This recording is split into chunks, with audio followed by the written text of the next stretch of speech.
And that would be one. You could also just do this directly by inferring that since 44% of Americans have type O blood, then clearly 56% of Americans have a blood type different than type O. So just recognizing that 56% of Americans have a blood type different than type O, you could also just use the relative frequency approach directly for the 56% of Americans that have a blood type different than type O, and then that would also directly lead you to the answer here of 0.56. So you don't have to use the complement rule here. You could infer the relative frequency for the desired event from what was given and just use the relative frequency approach directly. Or if you want, you could use the complement rule, recognizing that the desired probability involves the complement of the event that we used in Part A. Either way, you end up with 0.56 as your answer. So, let's move on to 1D. In problem 1D, it says, what is the probability that if 3 Americans are selected at random, that all 3 of the randomly selected Americans will have type AB blood? So notice here the underlying procedure for this problem is to randomly select 3 Americans. Not just 1 American, but 3 different Americans. So we can envision this as 3 selections, random selections that happen in a row, in sequence. And what we need to occur is that after we've done all 3 selections, we end up with all 3 Americans having type AB blood. So anytime you have a procedure that has natural repetition, that can naturally be broken into a sequence of trials or sub-procedures that we call trials, where the trials are independent of one another, we can use Formula 1E from the cheat sheet. And Formula 1E is called the formal multiplication rule for independent events. Now, we first have to make sure that if we're going to use this rule, we have to set it up like probability of A or B, A and B and C.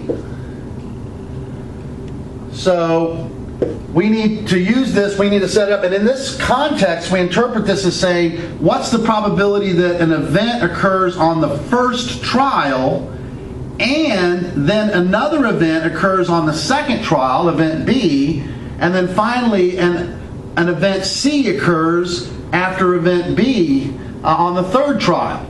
So we need the probability that event A occurs on the first trial, followed by event B on the second trial, followed by event C on the third trial. And we need to make sure that these 3 events are independent. Now, the only way to end up with 3 Americans all having type AB blood is if A is the event that the first selected American has type AB blood. It has to be the event for the first selection, the first trial. The second selection is the second trial, and once again, the only way to get all 3 Americans to have type AB blood is if the event B is the event that the second selected American also has type AB blood. And the only way, like I said, to get all 3 Americans with type AB blood is to also have the event C be that on the third selection, once again, you have to have that the third selected American also has type AB blood. So each of individual event, A, B, and C, for the different selections, all have to end up having type AB blood in order for all 3 Americans to have type AB blood.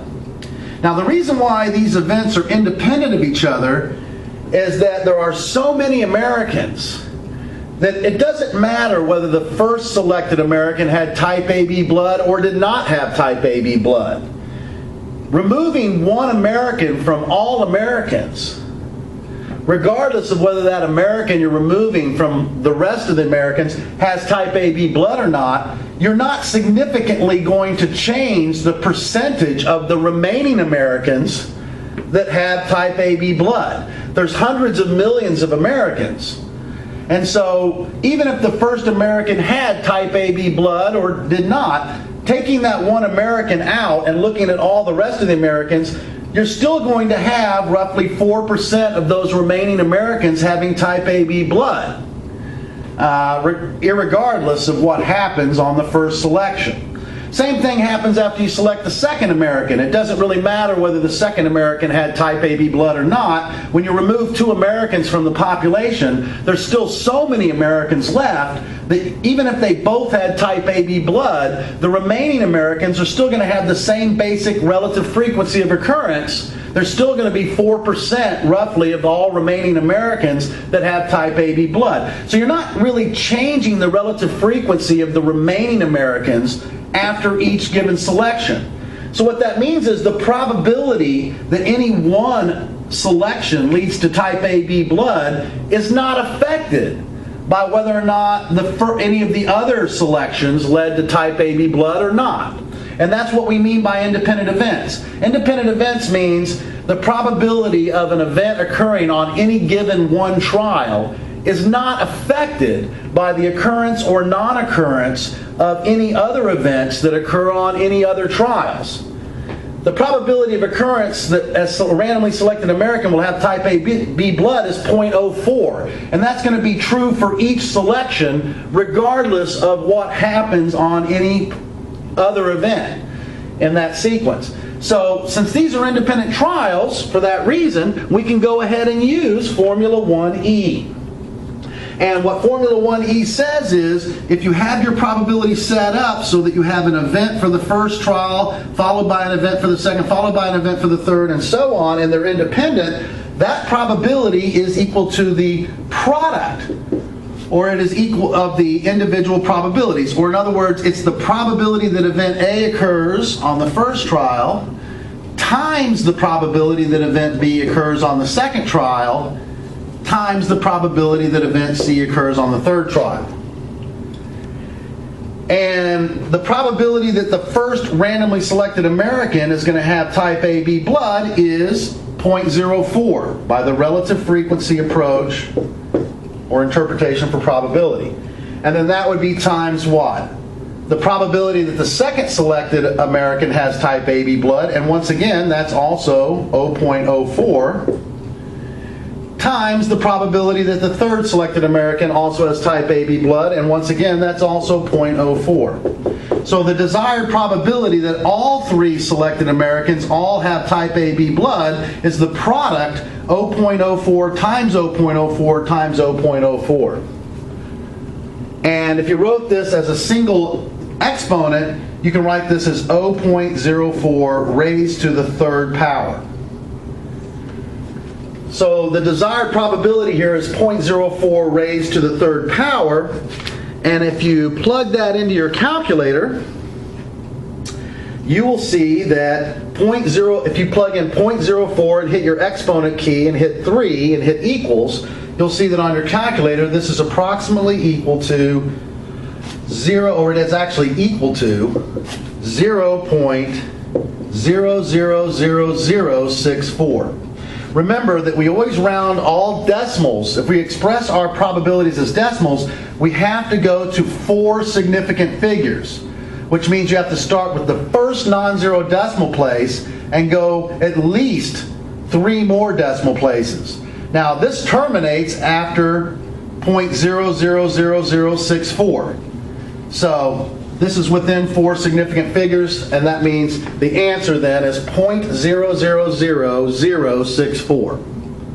And like I said, all these calculations can be found on the cheat sheet.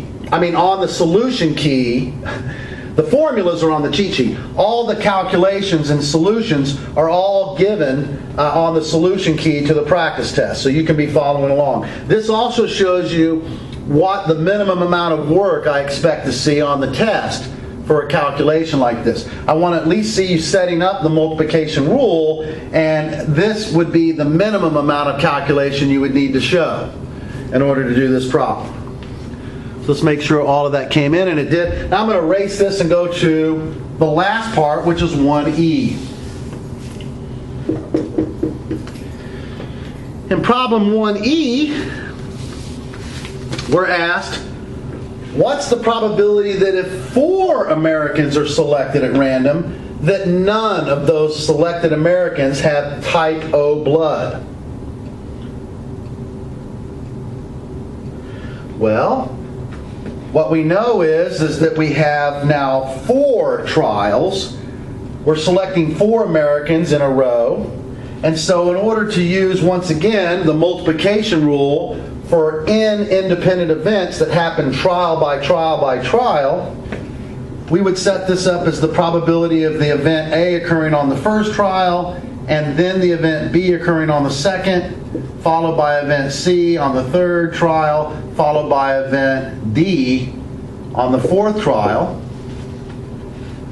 And here, we're thinking of this as being the event that the first randomly selected American, the only way all 4 selected Americans, none of them would have type O blood is if A is the event that the first selected American did not have type O blood, followed by the event B, which would be the event that the second selected American did not have type O blood. C would have to be the event that the third selected American also did not have type O blood. And finally, the fourth event would have to be, for the fourth trial, the event that the fourth selected American also did not have type O blood. So that's the only way you can set up a sequence of events, trial by trial by trial, that would lead to no Americans from the 4 selected Americans having type O blood.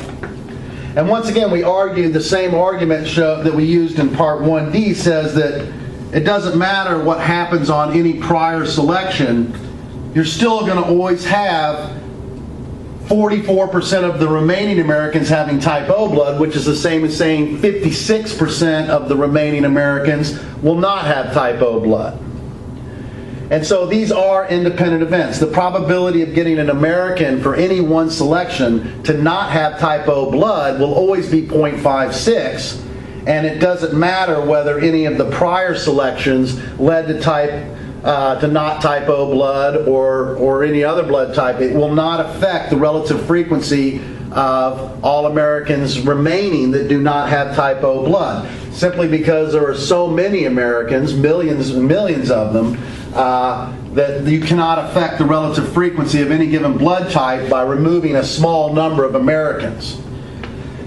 So, once again, we have that this is going to be the product, according to Formula 1E, this will be the product, the probability of A occurring on the first trial, times the probability of B occurring on the second trial, times the probability of C, times the probability of D.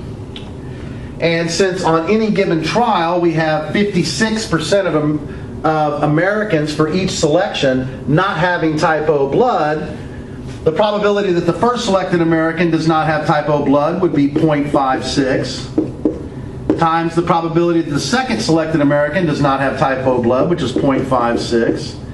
And of course you're going to get 0.56 for this one and also 0.56 for that one, for the last one.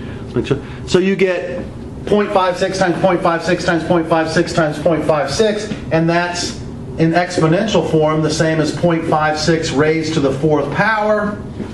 And if you use your calculator, you can plug in 0.56, your exponent key, and hit 4, and that would lead to approximately 0.09834. Remember, this is rounding your answer to 4 significant figures, so I have to start with the first non-zero decimal place on my calculator, and then go 3 more decimal places after that, and that means that this is approximately 0.09834 if you plug 0.56 to the 4th power into your calculator. So that's the final answer for 1E.